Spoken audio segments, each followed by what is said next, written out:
La pupila, ese círculo negro que tenemos en el centro del iris. Cambia de tamaño por su cuenta, sin que podamos controlarlo. ¿Quieres saber para qué sirve y qué hace que se mueva? Hoy te lo cuento. Soy Rubén Pascual y esto es Ocularis, tu podcast sobre salud visual y oftalmología. Bienvenido al capítulo 4 de abril de 2018. Comenzamos.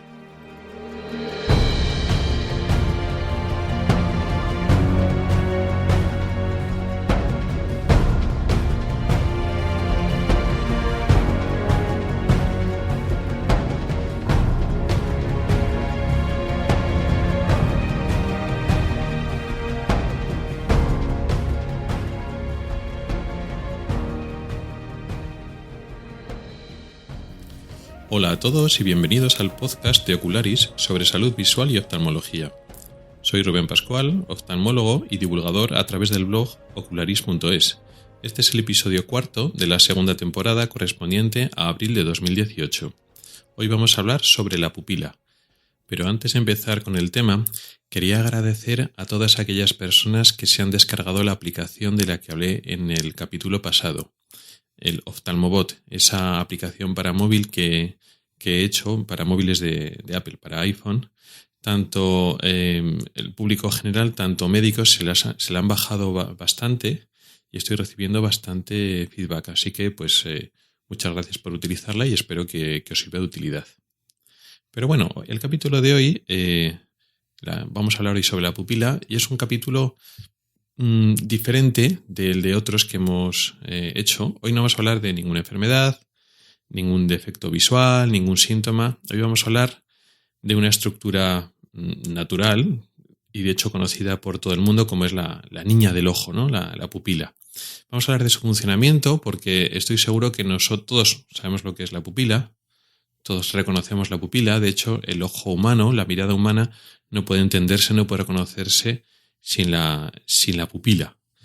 Pero posiblemente os pueda contar alguna cosa o algún secretillo que probablemente no sepáis. Así que hoy vamos a analizar no las enfermedades de la pupila, ni tampoco vamos a entrar en gran profundidad en detalles ni anatómicos ni neurológicos, pero vamos a describir su funcionamiento en el día a día y algunas cosas que posiblemente no sepamos.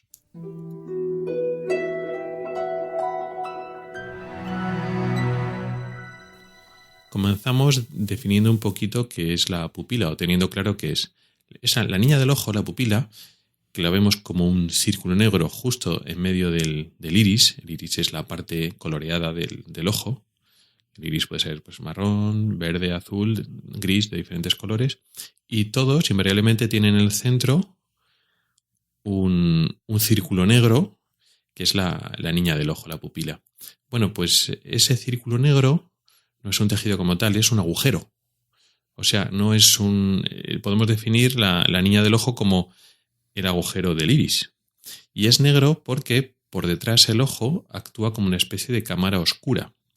Es decir, cuando entra la luz en el ojo a través precisamente de la pupila, es un agujero muy pequeño, relativamente pequeño en comparación con la cavidad del ojo, y luego al interior del ojo, concretamente la retina, en vez de rebotar la luz, la absorbe. En la retina tiene una parte que se llama epitelio pigmentario, que tiene pigmento, que lo que hace es absorber la luz para evitar que rebote y salga por fuera. Entonces, si casi nunca entra luz rebotada a través de la pupila, el aspecto de la pupila es negro, pero no porque tenga ese color negro. No tiene color porque es un agujero. Con lo cual, cómo funciona la pupila realmente es un reflejo de cómo funciona el iris. El iris es un tejido móvil. Podríamos definirlo como un músculo. El iris es un músculo que se mueve, aunque siendo más exactos es un tejido que tiene dos músculos dentro. Un músculo que abre la pupila y otro que cierra la pupila. El que cierra la pupila se llama el esfínter del iris y el que dilata la pupila se llama dilatador de la pupila. Como veis, el nombre que han puesto a los músculos no encierra mucho misterio. Bien. Ahora ya sabemos lo que es la pupila y lo que es el iris. De hecho, la función del iris es precisamente formar la pupila y cambiar el tamaño de la pupila, de ese agujero. es el agujero de entrada de la luz. Si el ojo es el órgano, es un órgano que trabaja con luz, ese mismo órgano regula la entrada de la luz a la parte interior del ojo. ¿Y cómo lo regula? Pues principalmente con el iris. El iris es un diafragma que regula la entrada de luz modificando su tamaño. ¿Qué interesa por lo que sea que entre más luz? Bueno, pues se contrae el músculo dilatado de la pupila, el iris digamos que se repliega como si fuera eso, una persiana o un diafragma, la pupila se hace más grande y entonces entra más luz. ¿Qué interesa que entre menos luz? Pues entonces se contrae el esfínter de la pupila, entonces el iris se despliega, aumenta su superficie, por lo tanto el área de la pupila, el área del agujero central es más pequeña, con lo cual entra menos luz. Esa es la función principal de la pupila y del iris, aunque no es la única como veremos más adelante.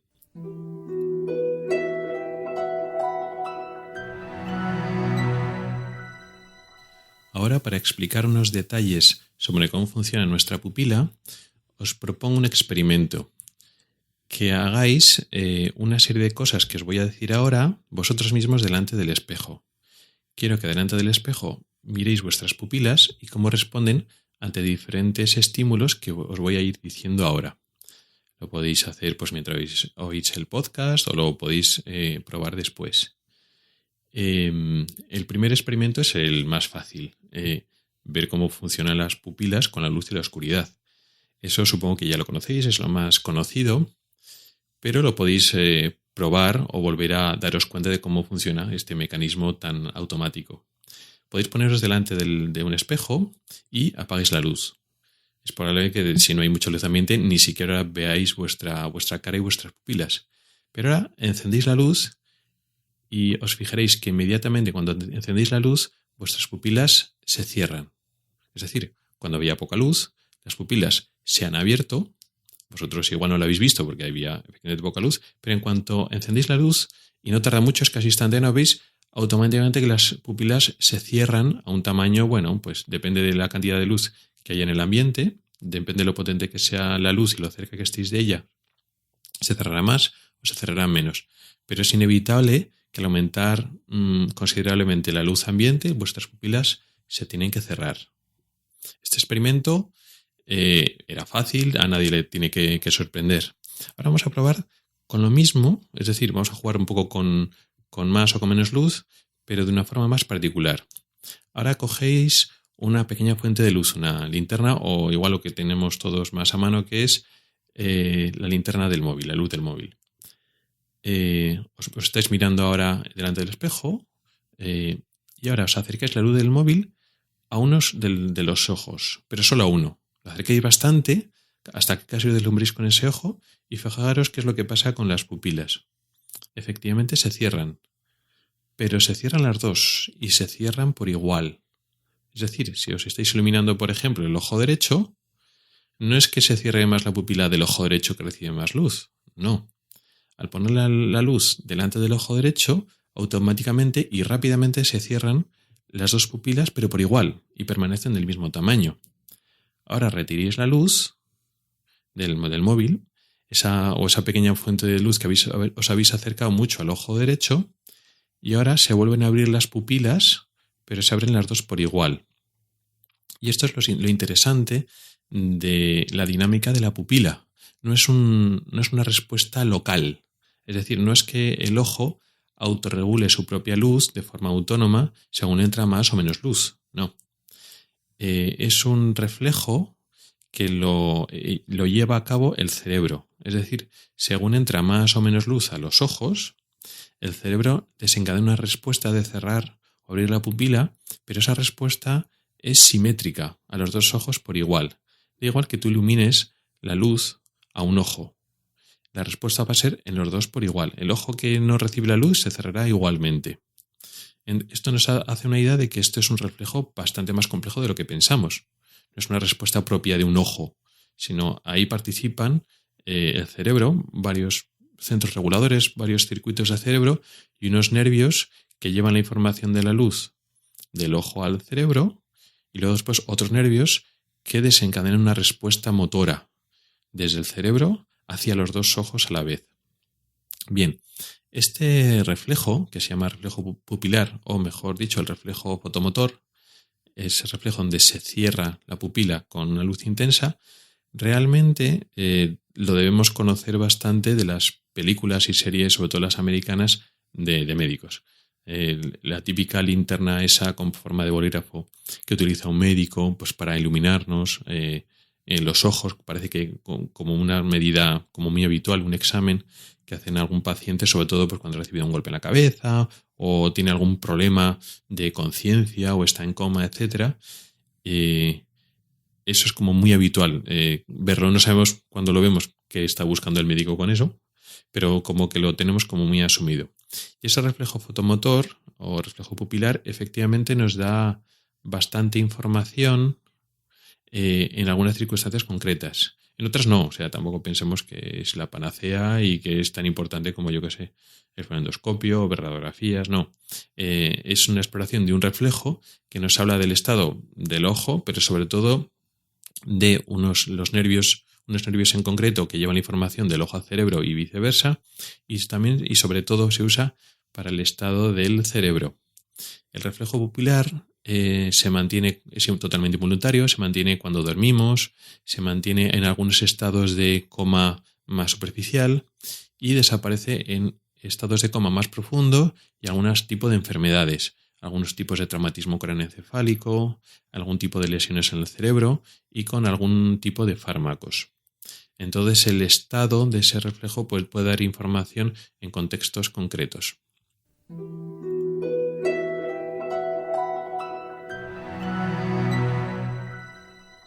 Ya conocemos entonces cuál es el principal estímulo que controla el tamaño de nuestras pupilas y sabemos un poco que hay cierta complejidad y cierto circuito neurológico por detrás que lo mueve, o sea que no es tan fácil como podríamos pensar. Llama la atención sobre todo eso, que salvo circunstancias muy excepcionales de enfermedades normalmente, el reflejo siempre es simétrico. Da igual que iluminemos más un ojo que el otro, la respuesta siempre va a ser simétrica, bilateral. Por cierto que ahora viene bien hablar de los términos que definen el tamaño de la pupila. Hablamos de cerrar y abrir la pupila y tienen unos términos concretos que se llaman miosis, la pupila cerrada, y la acción de que la pupila se cierra, y midriasis, lo contrario, cuando la pupila está abierta. Y hay diferentes centros y nervios que además son diferentes, el de la midriasis y el de la miosis. Entonces ya sabemos que la luz produce miosis, cierra la pupila, y la oscuridad produce midriasis, abre la pupila.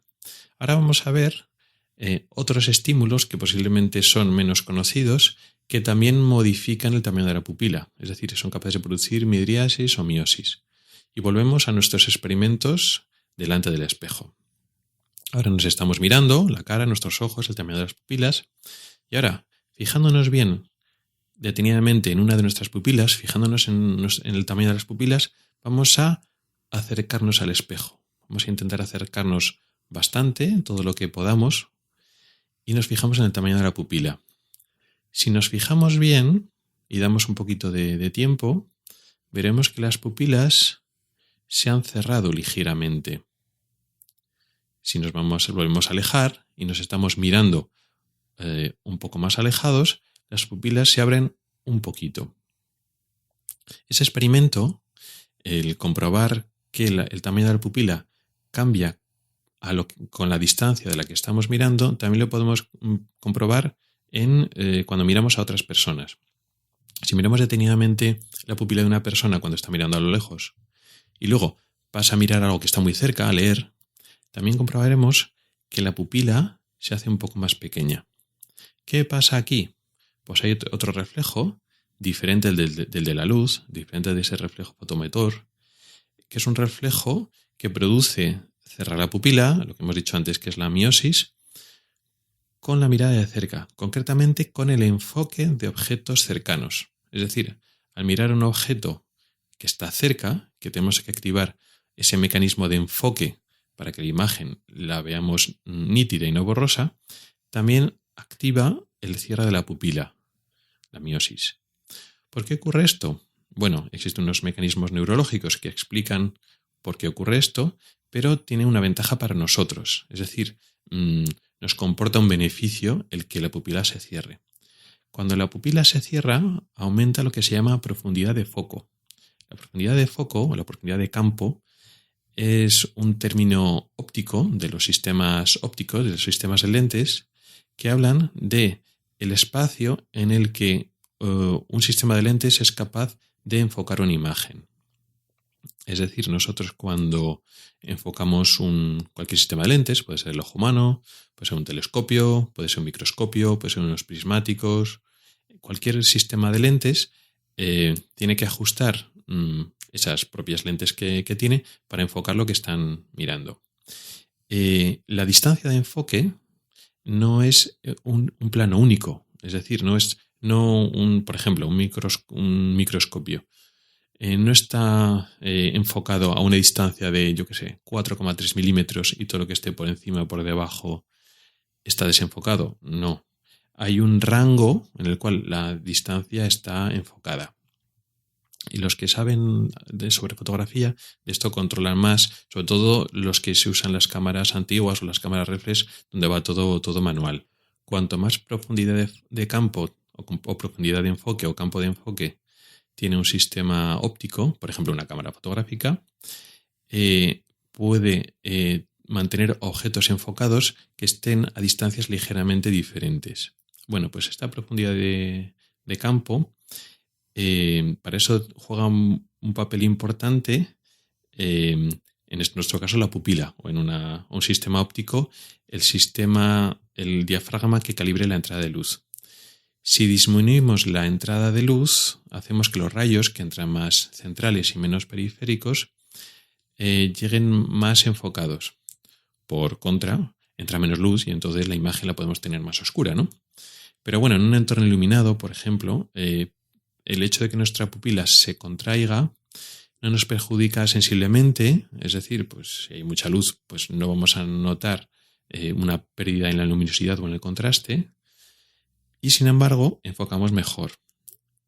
En esta circunstancia hemos dicho que se desencadena cuando enfocamos de cerca, con lo cual, al cerrarse la pupila, tenemos una ayuda extra para enfocar de cerca. Nosotros enfocamos de cerca con un músculo que tenemos dentro del ojo, que es el músculo ciliar, que es lo que nos ayuda a enfocar.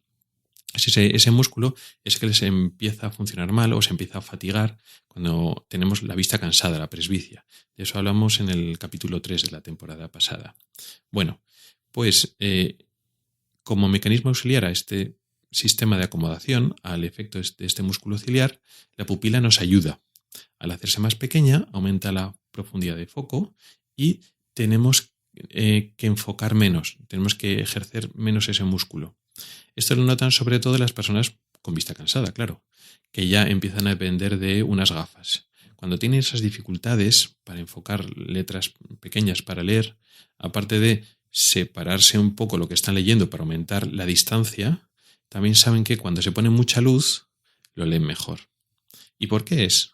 No es porque no solo es porque la luz al darle a las letras llegue como más contrastada, que en principio también, sino principalmente porque al ponerte mucha luz, la pupila se te cierra y entonces enfocas mejor. Pero incluso aunque no pongas mucha luz, ya solo el enfocar de cerca hace que la pupila nos ayude para enfocar.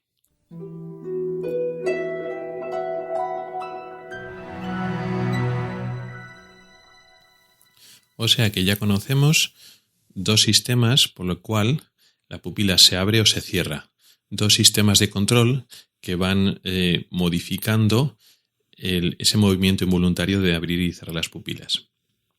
Hay un tercer elemento que también es capaz de modificar el tamaño de nuestras pupilas, que es nuestro estado de vegetativo, nuestro estado de miedo, estrés o relajación. Es decir, el miedo o el estrés o la ansiedad o los nervios hace que nuestras pupilas estén de media más dilatadas. No quiere decir que estén absolutamente dilatadas y no sigan respondiendo a la luz, ¿no? Pues estamos nerviosos y con más luz se cerrarán, con menos luz se abrirán, pero el estado medio tenderá a estar más dilatado. Aunque nos dé la luz, se cerrará, pero se cerrará menos que si estuviéramos más tranquilos. Esto depende, o sea, cualquier cosa que nos produzca producir adrenalina, para que nos entendamos, son capaces de dilatar nuestra pupila. Un susto o el miedo pues nos dilata bastante las pupilas. Entra dentro del concepto de esta respuesta, digamos, primigenia como animales, respuesta al miedo, respuesta al estrés o respuesta al peligro, respuesta, pues eso, de la adrenalina y del sistema nervioso simpático, que es un poco la parte del sistema nervioso involuntario o autónomo que rige estas respuestas de lucha o huida. Pues este sistema simpático es precisamente el que dilata nuestras pupilas, y aunque normalmente responde sobre todo a los estímulos de luz, como hemos dicho antes, como es el sistema simpático, cualquier hiperactividad del sistema simpático, pues por miedo, por estrés, por ansiedad, pues va a hacer que de por sí ya las pupilas estén un poquito más abiertas. Luego tenemos el sistema contrario, que es el parasimpático, que es el sistema que prepondera más cuando estamos más relajados, cuando tenemos sueño, cuando nos vamos a dormir, cuando hacemos la digestión. El sistema parasimpático es el que produce miosis, el que cierra la pupila. Y cuando estamos más relajados, pues tendemos a tener la pupila más cerrada. Eso también hay que tenerlo en cuenta. Teóricamente, cuando mentimos se nos dilatan más las pupilas. Y lo que podemos leer por ahí, que una de las cosas que hacen una persona que miente, pues como que suda más o que se le sube la tensión arterial, pues las pupilas tienen más dilatadas. Se supone que es precisamente porque cuando uno está mintiendo sabe que lo está haciendo mal, o se pone más nervioso por si acaso lo cogen. Y si una persona está diciendo la verdad, pues está más tranquila porque está diciendo la verdad. Y ese es el estado de nervios, es el que produce la pupila dilatada. Eso es teórico, ¿no? Porque hay gente que miente muy bien y miente muy tranquilamente. O sea que, bueno, tampoco hay que fiarse mucho de las pupilas por si alguien miente o no miente, la verdad.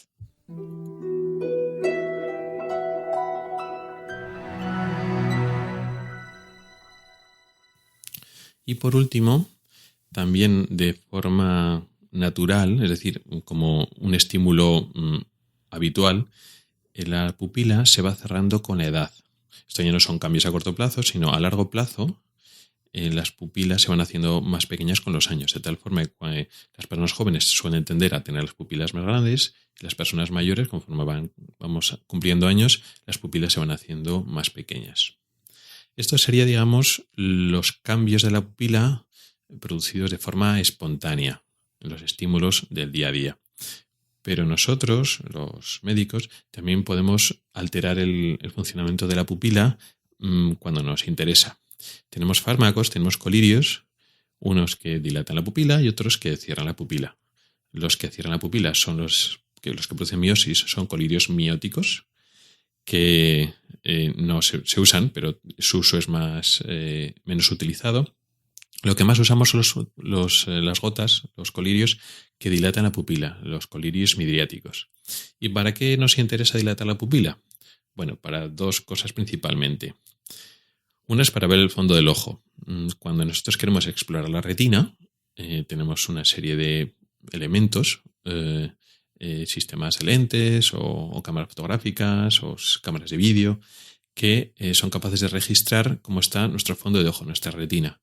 Pero claro, para eso tenemos que entrar a través de la pupila. Es decir, metemos luz a través de la pupila y entonces recogemos la imagen. Claro, si la pupila es muy pequeña, lo tenemos mucho más difícil para entrar. Existen cámaras que se llaman no midriáticas que intentan hacerlo por pupilas pequeñas. Pero, en general, para la mayoría de las exploraciones, sobre todo si queremos explorar toda la retina, incluida la retina periférica, necesitamos dilatar bien la pupila para tener un mejor acceso visual al fondo del ojo, a la retina. Y el segundo gran uso que hacemos es durante las cirugías. En la mayoría de las cirugías intraoculares, de las operaciones que hacemos dentro del ojo, las tenemos que hacer a través de la pupila, como la más frecuente, que es la cirugía de la catarata. Entramos a través de la parte anterior del ojo, a través de la córnea, y los instrumentos que utilizamos tienen que entrar a través de la pupila. Si la pupila es pequeña, pues no podemos operar, lo tenemos mucho más difícil. Con lo cual, antes de la operación, o a veces también durante la operación, ponemos uno de estos medicamentos que dilata la pupila. Entonces tenemos una pupila grande y entonces tenemos hueco por donde trabajar. También en la cirugía de retina, aunque no pasamos instrumentos a través de la pupila, porque entramos por otro sitio, estamos mirando lo que estamos haciendo a través de la pupila. El microscopio se sitúa delante de la pupila y la imagen que recibimos para poder trabajar en la retina es a través de la pupila. Con lo cual, para cualquier tipo de operación intraocular, sobre todo las que trabajan por detrás de la pupila, que son la mayoría, ¿no? La catarata, la retina, necesitamos una pupila grande. Y cuando una persona, por la causa que sea, no se dilata bien la pupila, pues nos complica bastante la cirugía. La cirugía tiene más riesgo porque la pupila es pequeña.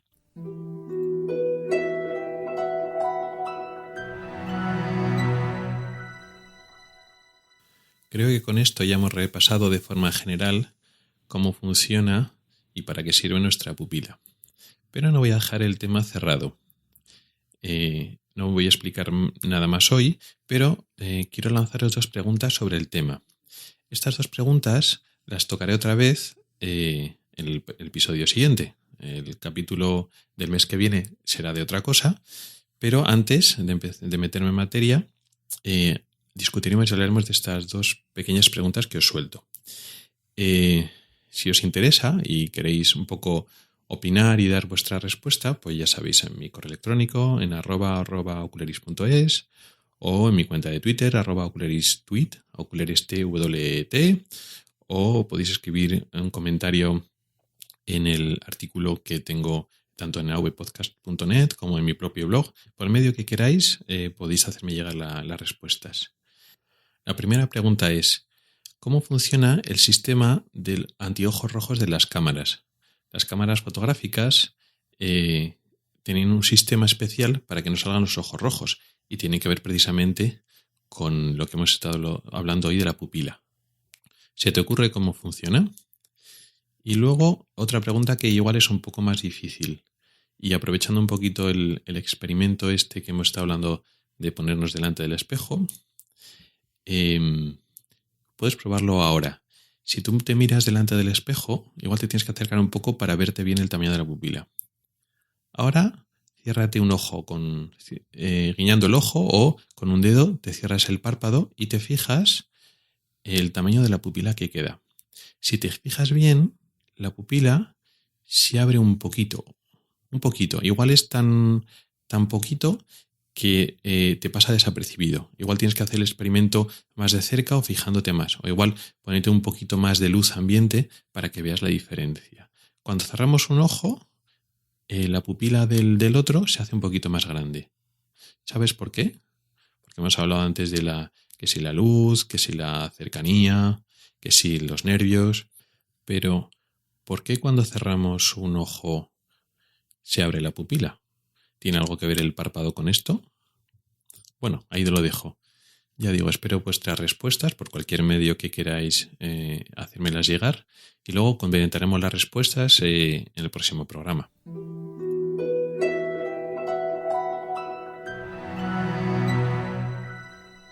Bien, y hasta aquí ha llegado el episodio de hoy. Muchas gracias por el tiempo que has dedicado a escucharme. Mi correo electrónico, lo acabo de decir hace un momento, es ocularis@ocularis.es. No solo me puedes dar las respuestas a alguna de las preguntas que he planteado antes, sino cualquier duda, sugerencia, no dudes en contactar conmigo. En las notas del programa, aparte de mi correo electrónico, tienes mis cuentas de Twitter, Facebook, Google+, y también encontrarás enlaces a artículos específicos del tema de hoy en el blog ocularis.es. Y puedes comentar y poner tus valoraciones tanto en mi blog como en avpodcast.net, y sobre todo en las plataformas de iTunes, que sería ya Apple Podcast, iVoox y Spreaker. Hasta el próximo episodio.